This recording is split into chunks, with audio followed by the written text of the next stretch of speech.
दोस्तों एक बार फिर से स्वागत है आपका सेफ्टी मेरे चैनल पे, जहाँ नो कभी पेस्ट नो टाइम वेस्ट, लेकिन आपको इन्फॉर्मेशन मिलेगा बेस्ट।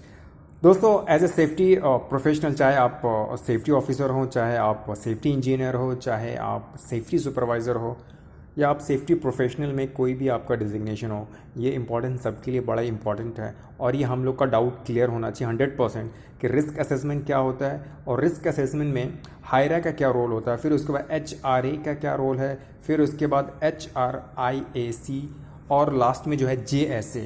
ये सब रिस्क असेसमेंट में क्या डिफरेंस है, क्या सिमिलरिटी है, और इनमें क्या डिफरेंस है। एज ए सेफ्टी प्रोफेशनल हमें 100% होना चाहिए। आपने बहुत सारी वीडियो देखी होगी, लेकिन ये वीडियो में मैं थोड़ा प्रैक्टिकल एग्जांपल से समझाना चाहता हूँ, ताकि आप हमेशा हमेशा के लिए याद रखें।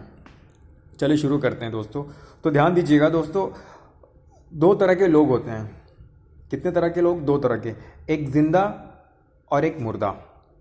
तो दोस्तों मैं इसमें बात करने वाला हूँ जिंदा जो होते हैं उसके साथ जिस्म भी होगा और जान भी होगा। ये हमें बोलने की ज़रूरत नहीं है, बाय डिफ़ॉल्ट अगर जिंदा है इसका मतलब उसके साथ जिस्म और जान दोनों हैं। लेकिन जो मर गया उसकी बात नहीं करेंगे।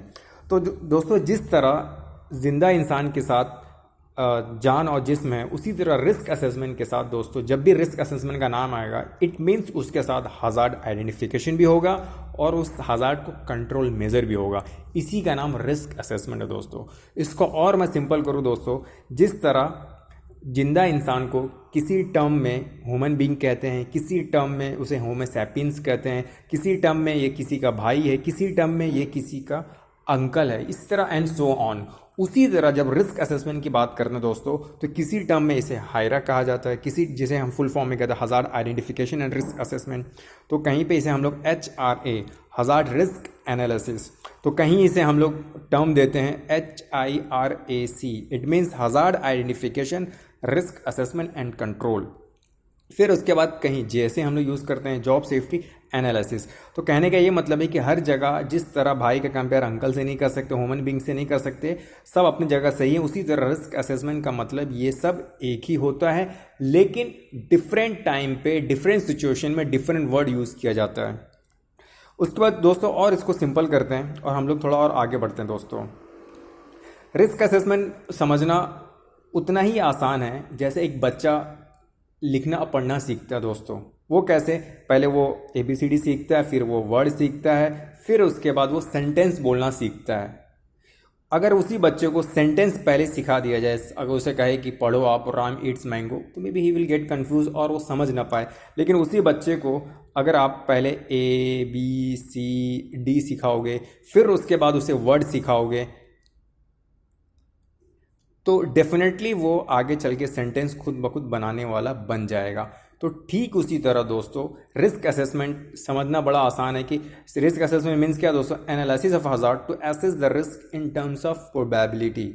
लेकिन इसे आप डायरेक्ट समझने की कोशिश करोगे, अगर आपके पास कोई बैकग्राउंड नहीं है या आपने, तो आप कंफ्यूज हो जाओगे। लेकिन इसी को आप रियल लाइफ से एग्जांपल करोगे, रिस्क असेसमेंट में से अगर आप सिर्फ असेसमेंट को समझोगे तो आपके लिए बड़ा आसान होगा और 100% आप समझ जाओगे रिस्क असेसमेंट होता है क्या एक्चुअली।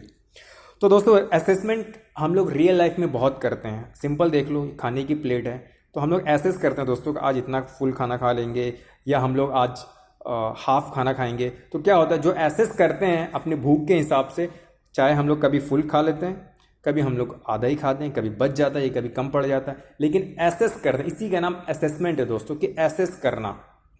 उसके बाद आपको सेकंड एग्जांपल देता हूँ। अगर आपने गांव में देखा होगा, कौवा होता है, क्रो जिसे बोलते हैं।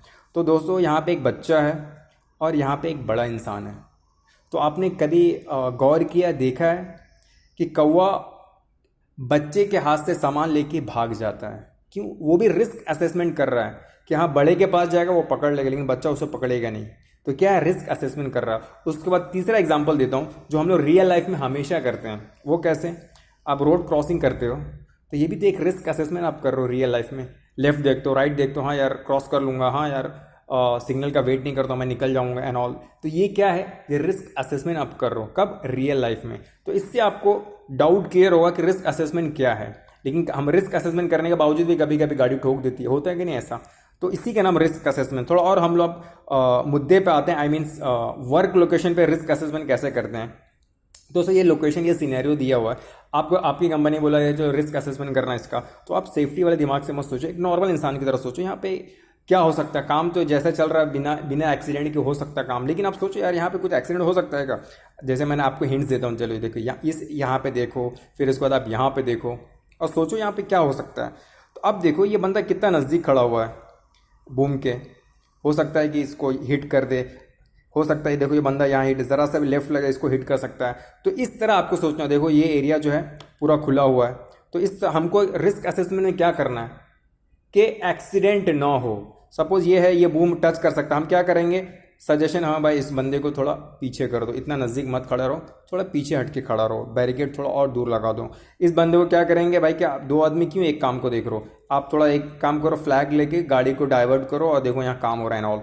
इस तरह कर सकते हो। ये एरिया पूरा खुला हुआ है, ये वाला एरिया पूरा खुला हुआ है, यहाँ पे क्या करेंगे, बैरिकेड लगा देंगे। तो कहने का मतलब है कि जिस कंपनी में आप काम करो, रिस्क असेसमेंट का ऑलरेडी कुछ ना कुछ वहाँ पे पार्ट्स रहेगा, कुछ आपको ऐड करना रहेगा या आपको शुरू से करना रहेगा। तो कहने का ये मतलब है कि इस वीडियो में आपको रिस्क असेसमेंट समझाने की कोशिश किया हूँ। अगले वीडियो में मैं आपको ये बताऊँगा कि रिस्क असेसमेंट कैसे करते हैं, फिर उसके बाद उसका क्या कहते हैं, कौन करता है और क्यों करते हैं, ये सब मैं डिफरेंस बताने की कोशिश करूँगा दोस्तों। फिर उसके बाद है कि कितने टाइप के होते हैं रिस्क असेसमेंट, वो भी मैं डिस्कस करने वाला अगले आने वाली वीडियो में।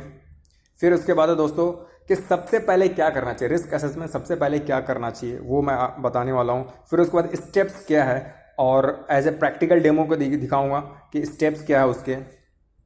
और फिर इसके बाद हायरा कैसे फील करते हैं, और जो मोस्ट इंपॉर्टेंट उसमें यह है दोस्तों कि रिस्क रेटिंग क्या होता है, रिस्क रेटिंग कैसे कैलकुलेट करते हैं।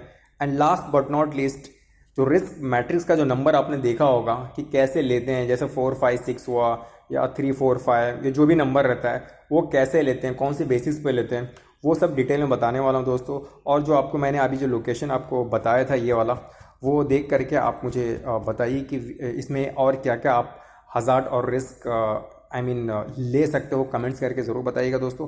वीडियो अच्छी लगी हो तो लाइक भी करें, शेयर भी करें, सब्सक्राइब भी करें अगर आप चैनल पर नए हैं तो, इस तरह की वीडियो के लिए। थैंक यू वेरी मच दोस्तों फॉर वॉचिंग।